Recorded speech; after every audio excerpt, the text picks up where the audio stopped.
All right, you guys, today I'm gonna be doing a different type of video. Today I'm actually going to be doing a show review, like kind of recapping the last episode of 90 Day Fiance, The Single Life, and just tell y'all my thoughts on the different couples. Like, I'm gonna start doing this every week, y'all, for every new episode. So we're gonna get into this. All right, y'all. So I'm not gonna be no professional reviewer.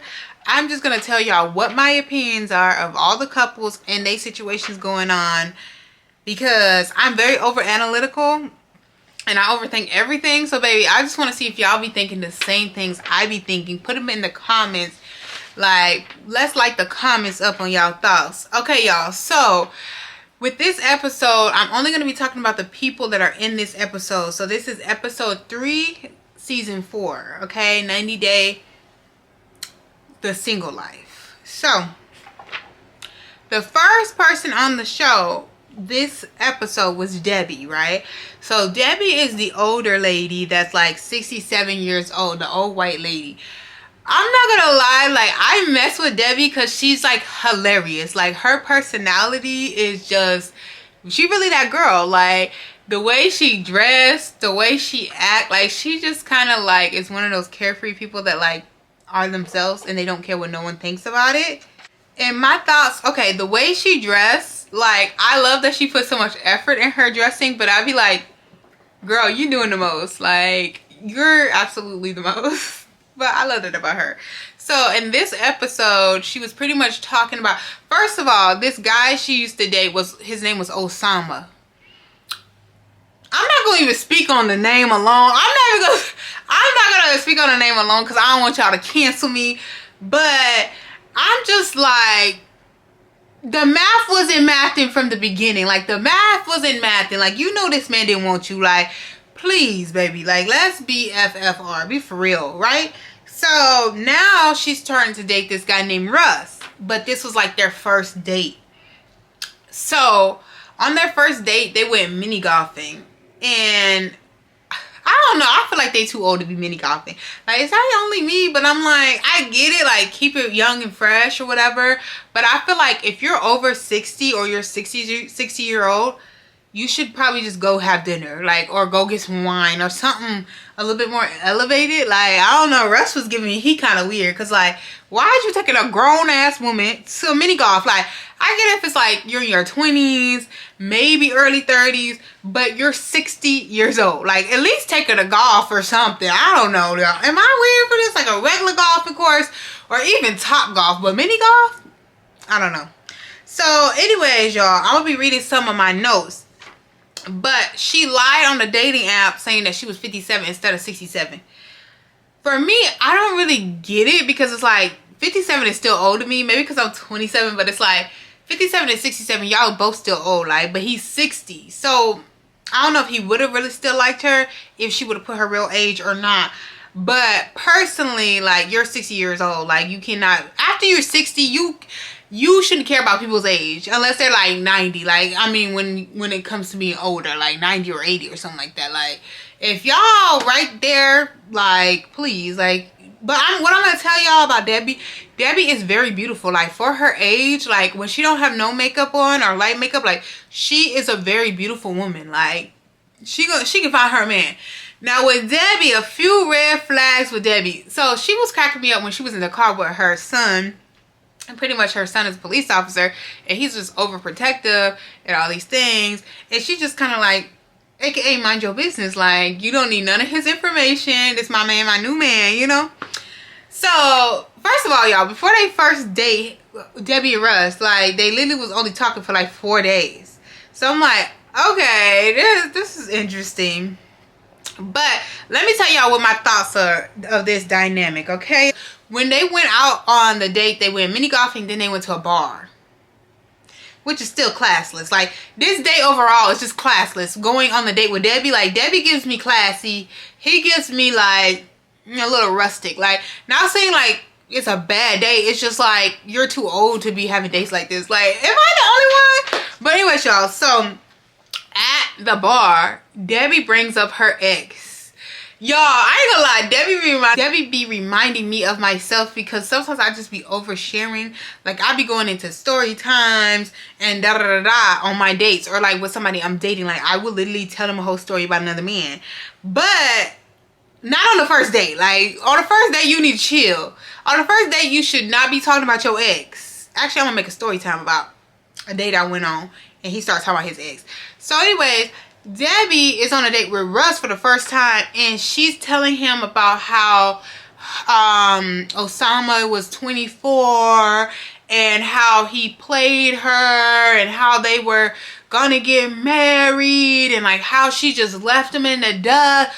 Like, baby, like, she didn't even give a brief overview. Like, she literally gave him a whole freaking, I'm sorry, y'all, I be screaming. Like, am I too loud? She gave him a whole freaking synopsis of like what happened, like every single thing. Like, first of all, girl, you're a walking red flag, because you just told him he was 24 and you're almost 70. Like, he looked like he was just over her ass. Like, I knew after that he was not fucking with her. Like, I knew after that, like, the way his face expressions were, I was like, yeah, he's never gonna see her again. He's never gonna see her again. Like, that's just my thought. Like, he might see her out of pity, because she had told him that, like, oh, I don't know about you, but I've been having a good time and da da da da, and I would love to go on another date. And he was like, sure. Like, literally, that's how he looked. He was like, sure. Like, the nigga didn't even want to go on another date with her. Like, baby, after you told him all of this, he don't want to see you ever again. Like, Debbie, you need to stop. you didn't have to tell him all that. So that's a little synopsis of that. Like, I honestly think that Debbie and Russ are not going to work out. Like, I don't even think they're going to go on another date. And if he does go on a date with her, it's out of pity. Then after that, they're not going to talk anymore, because he was turned off. Definitely, for sure. All right, y'all. So the next couple is Natalie and what's his name? Josh? Natalie and Josh. So y'all know Natalie from, if you haven't watched the regular 90 Day Fiance, she was on a prior season. They all are on prior seasons, really, actually. But she was on a prior season, and she was dating Michael. What I think of Natalie is just too much. She's too much. Like, her personality is just so overly emotional, so overly dramatic, and she don't know what she wants. Like, I feel like she likes to use men, which is, I think it's okay, honestly, personally, because men be using her, because they be using her for her looks and her body. And let's be honest, okay, these men want a pretty young teen, okay? So if they want that, they're gonna have to pay for it. But with her, she just be so ungrateful. Like, she be wanting more and more. Like, she is very entitled. So let's talk about it. Like, personally, I think it's like her, like, you know, where she comes from, they're just very, like, straightforward, and it can come off very aggressive. Like, that's just, I don't like her personality. Like, she do too much. So she's dating Josh. Josh does not seem like he's serious about her. Let's be honest. Like, I can read all of his face. He just want to smash and just be friends with benefits. That's pretty much what he wants. Like, he's talking about they need to still take their time. Y'all been dating for over a year by now. Like, because if it's been a whole nother season, how y'all need to still take your time? Like, boy, it just sounds like you just want her to be on your convenience. Like, he's always out of town, he travels for work, and then she sees him when she sees him. Like, they barely see each other. Like, girl, he's a walking red flag, for real. Like, he's a walking red flag. Like, he still has a friendship with his ex-wife. I know you have to co-parent and you have to build relationships with your children's parent, but at the end of the day, like, the way that their relationship is so close, I think he's still, to be honest, I think he's still smashing the ex-wife, and I think he's also smashing Natalie, and he's trying to balance his time between traveling work and smashing his old thing and smashing Natalie. Let's be honest. Like, this is what I think. Y'all tell me in the comments if y'all think is different or the same. But anyways, y'all, in this episode, right, get back to the point. In this episode, Natalie decides to move to LA. I think she used to live in Florida. Yeah, so she used to live in Florida. She moved into LA with her mother. Her mother just came to the US. she's all of a sudden gonna move to LA for Josh. This is what she's saying in the show, right? This is all alleged, y'all. All right, so this is what she's saying in the show. She's moving there for him. I think this is a whole mess, because why are you moving to another state for a man that's not even yours? Like, y'all are not even in a relationship. She is giving delusional. Like, I don't know why, but she gives me straight delusional, like, nutcase vibes. Like, seriously. So anyways, she literally has her mom come to the US. Then she moves her mom to LA. Before she goes to LA, she doesn't even have a plan. Like, they're staying in a hotel. She don't even know when she's gonna get a place. She's depending on Josh. Like, how do you come somewhere? This is not your man. Y'all not in a relationship. Y'all not committed. You're depending on a whole man, and you have your mom depending on you. That sounds crazy to me. Like, I just think she's a mess. Like, you need to get yourself together instead of keep trying to depend on men, because once they leave, you have nothing. And this man is not even with you, for real. So, y'all, anyways, y'all, so in this episode, you know, they were having a good time at first. You know, she got there, but when she got there, he didn't even pick her and her mom up from the airport. So that pissed her mom off. Like, honestly, I really do think she has a reason to be pissed off, because I'm sorry, if this really your man, like, if he really my man, he would have picked you up from the airport. I'm sorry, like, I would be heated if I come to a whole nother state and move, and I'm moving, I got all these luggages, and you didn't even meet me? Like, and you haven't seen me in how long? Like, you couldn't rearrange your schedule or tell me to come a day when you're available? And I'm with my mom? Like, that's tasteless. I do agree with the mom on that. Like, that's another red flag. Like, he don't prioritize her at all. So, and he don't have to, because they're not in a relationship. And he's making it clear. She's the Lulu, but he making it clear that they're not in a relationship. So anyways, y'all, literally, they finally get to the hotel. She ended up hanging out with Josh. She had a good time. And then things start getting south when she realized that Josh is very busy and he don't really have time for her to hang out. Like, he was supposed to have a whole week off, but he literally only had 2 days for her while she was there. And during these 2 days, she has to not only spend time with him, go on dates, but she also needs to look for a place to stay. So she's getting stressed out because she doesn't know if she's going to find a place to stay. Which I get it. Because it's like, how are you going to tell somebody to move to another state, or even let them move to another state, and you didn't even take time to set aside to help them find a place, get them comfortable, pick them up from the airport? Like, come on now. Like, you ain't that busy. Like, come on. And then all them days y'all was going on them dates, y'all couldn't freaking go look for apartments and stuff like that. So anyways, y'all, while they was looking for places, they end up seeing this house in Santa Monica that they like. The house was okay. Like, to me, the house was not giving. It wasn't giving, but it was enough, because LA is very expensive and Santa Monica is even more expensive. And the view was nice and it's a safe neighborhood. That's what she cares about. So I'm like, okay, cool. But at that big age, your mama and you are sharing a room so you could be in the same state with somebody that's not your man? Are you dumb? Are you dumb? You could have just stayed in Florida and got a 2-bedroom for that price, and y'all would have had your own space. But you're trying to follow a man that don't even got time. He don't even got time. You could literally date him from another state and just see him and travel when you can. Like, he's not there. So anyways, y'all, they go see this place. She really wants the place. She's talking about her finances. She already got that much money. She don't have credit, of course, because she's new to this country. So they asked him to be her guarantor, y'all, pretty much her co-signer on the house for the credit. He was like, I don't know about that. He, aka no. Like, he's not going to put his name on the line.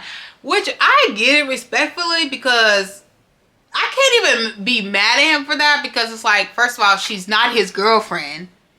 And definitely not his wife. So why would he put his credit on the line? And then what if they break up? He's trying to have an easy out, because if they break up, he's not going to pay that rent. He's not going to be left with that burden. So he's like, nah. So he was like, oh, we found a way up around it, and we pretty much was able to put more money down, and we were able to get her the place. If y'all know anything about getting a place, you already know if your credit score is not that good, they just literally make you just put a double deposit down. Like, Duh. Like, he act like he just made some moves. Like, literally, no, that's what they do. Like, if your credit's not good, you just have to put 2 times the rent for your deposit, like, most of the time. So anyways, y'all, like, he literally was just saying this and that, and she's all happy, like, I got a place, like, but respectfully, at least he paid, so he doing something. Like, he doing something. That's why I would say, like, she got a trick. She got a little trick. Like, he doing a little bit, but he could have paid for her hotel. Like, to me, that was a red flag that he didn't pay for her hotel. Like, ain't he supposed to be rich? Why he didn't pay for your hotel? That is strange to me. Literally. I don't know what's the dynamics, but I think that's very weird. Also, y'all, the way she talk about this relationship, she's very delusional. Like, oh, like 1 minute she's crazy and over Josh and really mad and screaming at him, and then the next minute she's like, oh, like, Josh, he did all of this for me, and telling her mom he's a great man and da da da. And women, we gotta stop being delusional. Like, I had to tell myself this too. Like, is he really that great? Like, sometimes you gotta bring yourself a level down and just be like, what's so great about him?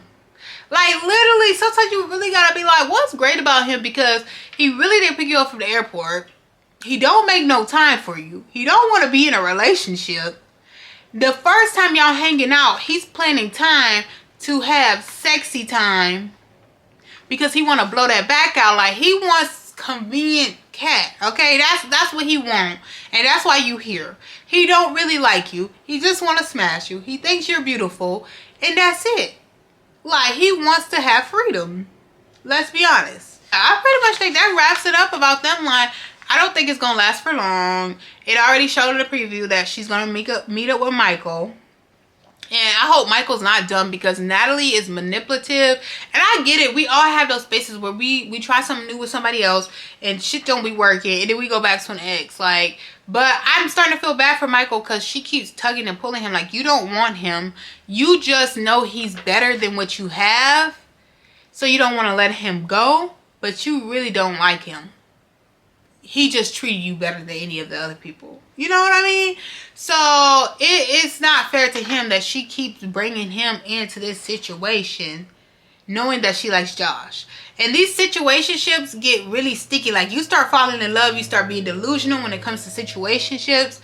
And that's what she's in right now. Like, she's used to Michael, where Michael actually wanted to marry her and wanted to settle down with her, because Michael, honestly, he's not ugly, but he probably can't do better than her. Where Josh is a good looking man and he's well off, and you've seen his other last wife. Like, he don't really have to rush. Like, he don't have to, you know, when you're not that good looking, right? Or you know, you're average, you kind of have to put a little bit more effort and do more than a man that looks good and got all the money and all that stuff. Like, that's what I'm getting from that. All right, y'all. So next is John, which John is, y'all, John is one of the brothers. Girl. Okay, next is John. So John is on the show. I know on the previous season he was on the show with his brother, which I don't remember his brother's name. I'm sorry, y'all. But he's dating this girl named Megan. John is too much for me. John, I think his personality is hilarious. Like, I think he's funny to watch because he's literally like, I love his accent. Like, it's very Jersey-like.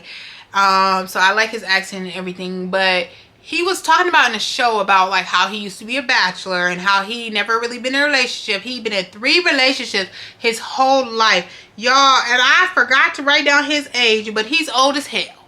And you've been in 3 relationships your entire life, right? And he talked about like how he was just partying a lot and doing a lot of coke and all types of stuff. And I'm like, I should say booger sugar, y'all, because this is a lot for the internet. But he gives me a lot of booger sugar vibes. Like, he really do. Like, the way he's just so hyperactive and just, his personality is a lot to deal with. So, yeah, he gives me sugar booger vibes. He's still on sugar booger. I'm sorry. That's what he gives me. He seems like a very sweet guy because he actually seems like he really likes this Megan girl. But he just met this Megan girl like 5-6 months ago. So it's like the honeymoon phase.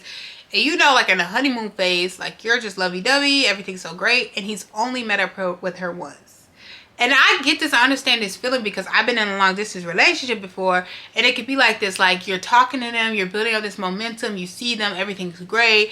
It's just like you're on a high. That's kind of pretty much how it is. Now, she lives in a different state, and he lives in a different state. She has a child. He don't even want children.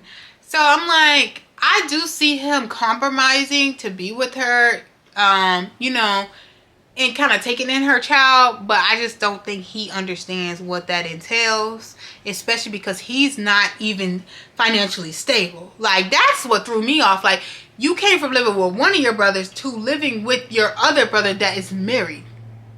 Like, they both are in relationship. Both of your brothers are in relationships, and you're just house hopping between them.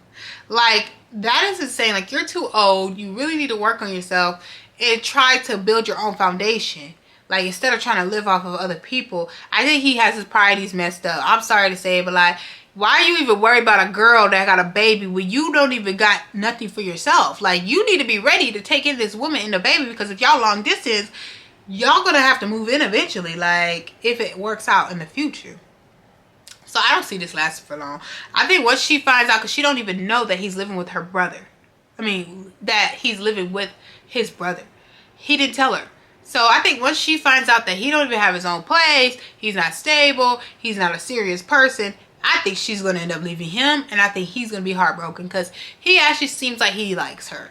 So I'm like, this could be a little messy, you know? Also, one thing that I think is weird is that the girl is very young compared to him. The girl's young. I don't know what vibes I'm picking up from her, but I'm getting some weird vibes. And she hasn't even been introduced to the show yet. But I'm getting like something's off about her, and we're gonna see when she gets on the next episode, y'all. I'm not gonna be putting all my extra overthinking in yet. Y'all let me know in the bottom if Megan seems off to y'all just by the pictures and them talking about her. Like, I really think something off. I ain't gonna say what I think it is until she appears. All right, y'all. So the next one is Chantel. So y'all know Chantel because she used to date Pedro. So, well, not date, she was married to Pedro. So literally, Chantel was married to Pedro. Her and Pedro ended up getting divorced, and now she's having this whole divorce party in Greece. First of all, y'all, having a divorce party in Greece is crazy. That's amazing. Like, do your thing, 21. Do your thing. Like, she doing her big one. Like, I would be mad if I was Pedro. If I was watching her, I would be mad, period. But I really love Chantel's friends. Like, they're really supporting her through this journey, trying to get her to talk to men, trying to get her to have fun and all this stuff. But the one thing about Chantel is she's very delusional. We all delusional at this point. Like, she's very delusional. She thinks she's going to meet the love of her life on this island. Like, she really thinks that she's going to get married to somebody she meets in Greece. Like, baby, you're there for a week. Like, you really think you're going to find the love of your life? Like, didn't you learn the first time? But anyways, y'all, she ends up meeting a professional football player, like soccer player, right? In Greece. He's cute. Like, he's actually cute, and he's actually nice or whatever. He's giving what's supposed to give. But she started to think delusional, like, oh my gosh, like, he could be the one, or da-da-da-da-da. Like, girl, relax. Like, maybe he just might be the one night stand and not the one. Like, you're on a freaking divorce party tour. Like, what is you trying to fall in love already? Like, relax. He invites Chantel to go to his hometown, which is 4 hours away from where they are. I think this is insane. So they're driving 4-hour road trip, her and all her friends, to go meet up with this professional football player. I mean, if he was a professional football player, I'd probably meet up with him too. I ain't gonna lie. I mean, if he paying for my transportation and my time, you know, sometimes you out of town thugging with your friends. You gotta be outside. So yeah, so they literally are driving there, gonna meet up with him, and she's so excited. She's getting dressed in the car and all this stuff, and her friends are so supportive. Let me tell y'all about her gay guy friend. He is so cute. Like, I love how he beat his face down. Like, his makeup looks amazing. His personality is amazing. All her friends, like, seem like they are ready for a good time. But one thing I'm getting tired of Chantel doing. No offense to Chantel, but I'm so tired of her twerking. It's not the fact that she can't twerk, because I think her booty be moving like, you know, I think she can twerk, but it's the way she go about it is very white. It is very like Valley Girl. And I'm like, that's not how twerking's supposed to be. Twerking is supposed to be ratchet. Like, if you know, like, twerking belongs to the ratchets, okay? And so when I'm twerking, I'm ratchet, right? Like, you can't be bougie, like, while you twerking. Like, am I the only one that feel like that? Because she was blowing me every time she was twerking. But whatever, y'all. So she also was talking about like international relationships and how international relationships feel like a fairy tale and blah blah blah. I actually do understand where she's coming from this, because I've been in an international relationship before, and it does feel like a fairy tale. And it's mostly because you spend a lot of time talking to people. Oh, well, the person you're with, you spend a lot of time talking to them and building up this bond, and then you finally see them. It's like a movie because you've never seen them before, and then you're all in love, and then it's like a great time, and then you go back home, and then it's like sad, and then like you're talking, and then you see them again. It's like highs, right? So that is why it feels like a fairy tale. So I definitely understand her, because I think that was the most like fairy tale-ish love I ever had. But at the end of the day, ain't nothing a fairy tale. As you can see, hers ended a divorce, mine's ended up in a breakup. So not everything is going to be a fairy tale. You have to have a realistic love life. And she's very delusional, and she thinks she's going to fall in love with this man. Like, literally, you have less than a week to get to know him. Like, why do you even want to get to know him by the time you get home at that point? Like, girl, you've been through this. You've done this. Like, you don't need no more K1 visas. All right, y'all. So the last one, the last couple is Tim and Louisa. So they're not really a couple. So Tim is dating Louisa now. So let's get into this. Tim used to be married to another girl on the show. I forgot her name, y'all. I'm sorry. I did try to write names because I'm really bad at names, but he used to be married to a different girl on the show. He's had a hard time with dating. Like, he would take breaks from dating. He'll date somebody and then it won't work out. And he's just not that interested in dating. Whereas his ex-wife that he was with is actually dating somebody else on the show. So they're still really close friends, Tim and his ex-wife, which honestly, I really think Tim is still in love with his ex-wife. He's always all over her new partner, talking crap about him, always in her space, always trying to communicate with her. Like, if y'all want to be back together, just say that. Like, come on now. I think he wants to be back with her. I think she don't want to be back with him. Like, I think she actually really sees him as a friend, but I think Tim will be like, if she really was single, like, he would be with her, because he's very protective of her, to be honest. And so he went to this mixer type of dating event, and he ended up meeting Louisa, which is someone apparently he has met before in the past or communicated with in the past. And she's a Hispanic girl, and she's very beautiful, y'all. Louisa is just beautiful. I really don't see what she sees in Tim. No offense to Tim, like, because there's beauty is in the eye of the beholder, and personality is very important to me, because I really don't care like about looks like that. Like, I wouldn't date nobody that's like butt ugly, but like, I really prefer personality, and a lot of women are like that. So maybe, but she says she finds him very attractive. Like, so anyways, they start talking at the dating event, and he ends up inviting her out to take her on a date. So they end up doing this activity. Y'all, I think it's cricket. I don't freaking know what the hell they was playing, but yeah, y'all too childish. I'm sorry. Why is y'all over the age of 40 doing dates like this? Like, am I the only one thinking like this? They go on this date. They're having a good time. They're talking. She's pretty much telling him about her love language, which her love language is practically physical touch. She tells him that she likes a really affectionate man. She likes to be kissed and all this stuff. I love me affectionate man too, baby, real bad. So I get her, and then she told him, like, do you want me to show you, like, how I kiss or something? And he said, oh, no, he likes to take things slowly. I mean, I respect that. Men can have respect for themselves. I guess men can't love themselves enough to not let some random person kiss her. But I'm like, Louisa is beautiful. You guys are having a good time.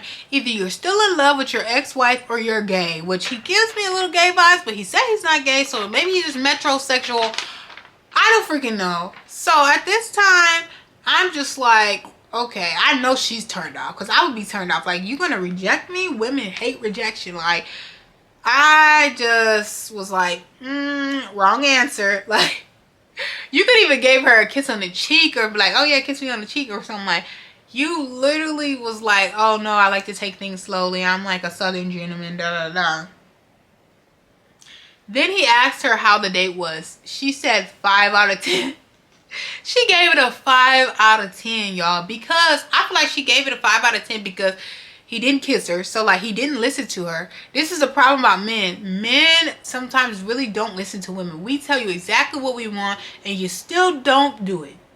She literally told you she likes affection. Were you affectionate at all on that day? Even if you didn't kiss her, did you hold her hand? Did you hug her? Did you hold her while she played the thing? Like, no, you're a weirdo. Like, she literally just told you what she likes and you didn't do any of it.